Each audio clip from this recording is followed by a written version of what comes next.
Some of the smartest people you know will never be rich, and it has nothing to do with intelligence. Part 1. The Intelligence Trap. Think about it. The kid who aced every test, the colleague who reads everything, the friend who knows more than anyone in the room. Chances are they're not wealthy. Maybe they're comfortable, maybe they're doing okay, but truly wealthy? Rarely. Why? Because the skills that make you smart are not the skills that make you rich. And today, you're going to see exactly why intelligence can actually trap you in poverty. This isn't about motivation. This isn't about hustle. This is about the psychological patterns that keep brilliant minds financially stuck. Here's what nobody tells you. School rewards one thing: getting the right answer. Study hard, memorize, execute perfectly, get an A. That's the game, and smart people master it. But money? Money doesn't work like that. Money rewards action, risk, and speed, not perfection. And this creates a massive psychological disconnect. Smart people spend their entire lives being praised for thinking things through, for analyzing, for being careful. So when they see a business opportunity, what do? They research, they analyze, they wait for more data. Meanwhile, someone less intelligent but more action-oriented jumps in, makes mistakes, learns, and builds wealth. See the problem? Intelligence becomes analysis paralysis. The smarter you are, the more reasons you can find not to do something. The more risks you can identify, the more ways you can see it failing. And while you're still thinking, the opportunity is gone. Let me paint you a picture. Two people see the same business opportunity. Person A is brilliant. They start researching, market analysis, competitive landscape, financial projections. They read case studies, they calculate risks, they build spreadsheets. 6 months later, they're still researching. Person B is average intelligence. They see the opportunity, they think, this could work. They start, they fail at parts of it, they adjust, they learn. A year later, Person B has a profitable business. Person A is still planning. What happened here isn't about capability, it's about psychology. Smart people confuse preparation with progress. They believe that more information equals better decisions, and sometimes that's true. But often, more information just means more reasons to hesitate. Because intelligence gives you the ability to see all the ways something can fail, every edge case, every risk, every potential problem. And the more you see, the harder it becomes to move. Wealthy people understand something crucial. Perfect information doesn't exist. You'll never have complete certainty. You'll never eliminate all risk. So they act with 70% confidence and adjust along the way. Smart people wait for 95% confidence, and they wait forever. If you've ever spent months researching something you never started, this is you. Your intelligence isn't helping you, it's protecting you from the discomfort of uncertainty, and that protection is expensive. Part 2. Fear disguised as wisdom. Here's where it gets uncomfortable. Smart people are exceptional at justifying fear. They don't say, I'm scared to start a business. They say, the market is oversaturated. The timing isn't right. I need more capital. All of which sounds intelligent and reasonable. But strip away the language and it's the same thing. Fear. Fear of failure. Fear of loss. Fear of looking foolish. The difference is that intelligent people can dress fear in logic so convincing that even they believe it. But here's the truth about risk. Risk is not something wealthy people avoid, it's something they manage. Every successful entrepreneur has failed. Every investor has lost money. But they didn't let fear masquerade as wisdom. They distinguished between reckless risk and calculated risk. Smart people see all risk as danger. Wealthy people see risk as the cost of education. And this psychological difference determines everything. Think about your own life for a moment. How many opportunities have you talked yourself out of?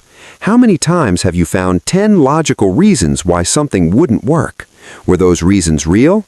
Yes, but were they the real reason you didn't act? Probably not. The real reason was fear, and intelligence gave you the vocabulary to hide it from yourself. This is the trap. Being smart doesn't make you less afraid. It just makes you better at lying to yourself about why you're not moving. Perfectionism sounds like a strength. In school it was. Perfect scores, perfect papers, perfect performance. But in the real world, perfectionism is a wealth killer. Here's why. Smart people have high standards. They don't want to release something mediocre. So they refine, they polish, they perfect. And while they're perfecting, someone else launches. Their product isn't perfect. It's version 1.0. It has flaws, but it exists. It's in the market. It's getting feedback. And 6 months later, it's version 3.0, profitable and improving. The perfectionist, still working on version 1.0 in private. This happens constantly. The person who wants to write the perfect book never publishes. The person who wants to build the perfect business never launches. The person who wants to make the perfect investment never invests. Perfection becomes procrastination with a prettier name. Wealthy people understand that done beats perfect, that real-world feedback is worth more than theoretical perfection, that you can't iterate on something that doesn't exist. They embrace the concept of minimum viable, good enough to launch, then improve based on reality, not imagination. Smart people want to skip the messy middle and arrive at excellence, but excellence is built through iteration, not planning. If you've ever held back something because it's not ready yet, ask yourself honestly, will it ever feel ready? Or are you just avoiding the vulnerability of putting something imperfect into the world? Because that vulnerability is where wealth lives, and perfectionism keeps you locked out. Part 3. The security trap. Let's talk about the biggest trap of all. Smart people make excellent employees. They're dependable. They solve complex problems. They add value. So they get hired, get promoted, get paid enough to feel secure. And that security becomes a cage. Because once you're earning a comfortable salary, risk becomes terrifying. Why would you leave a stable job to start something uncertain? Why would you risk your income for a possibility? You wouldn't. It doesn't make sense logically. And that's the trap. Employment is a linear equation. Your time for their money. Work an hour, get paid for an hour. Work more hours, get paid more. But there's a ceiling, because you only have so many hours. Wealth is built on leverage, where your effort multiplies. 1 hour of work can generate income for years if you build the right system. But that requires giving up the security of a paycheck. And smart people look at that trade and see irresponsibility. They see their friends launching businesses and think, that's too risky for me. Meanwhile, their friends are building assets that will pay them forever. Here's the brutal reality. The salary that makes you feel secure is the same salary that keeps you dependent. You're trading your most valuable asset, time, for temporary safety. And every year you do it, you fall further behind people who took the risk you were too smart to take. This isn't about quitting your job recklessly. It's about understanding the psychological trade you're making. Security feels intelligent, but security is not wealth. And if you're optimizing for feeling safe, you're automatically eliminating the possibility of becoming wealthy. This one runs deep. Smart people build their identity around being smart. They're the person who knows things, the one people ask for advice, the expert. That identity feels good. It provides social value and self-worth. But it creates a hidden problem. When you try something new, you become a beginner. You don't know. You make mistakes. And for someone whose identity is the smart one, that's psychologically threatening.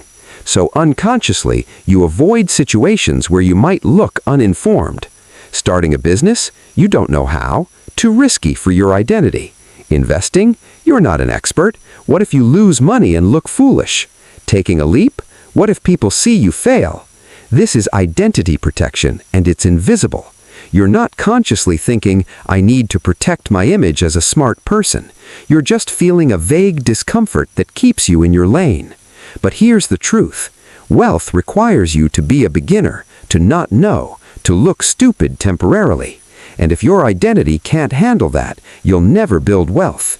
Wealthy people are comfortable being the dumbest person in the room if it means they're learning.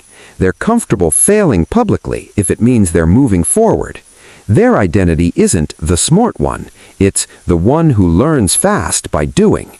And that identity shift changes everything. If you've ever avoided an opportunity because that's not my area, consider this. Is it really outside your capability, or is it just outside your identity? Because the second you're willing to look ignorant while learning, doors open. But if you need to look smart at all times, you'll stay exactly where you are. Part 4. How wealthy people think differently. So what separates wealthy thinkers from smart people who stay broke? It's not IQ, it's psychology. Wealthy people act with incomplete information. They don't wait for perfect clarity. They move at 70% certainty and course correct. Smart people wait for 95% certainty, and opportunities die while they research. Wealthy people reframe failure. They see it as data, not identity. A failed business isn't "I'm a failure," it's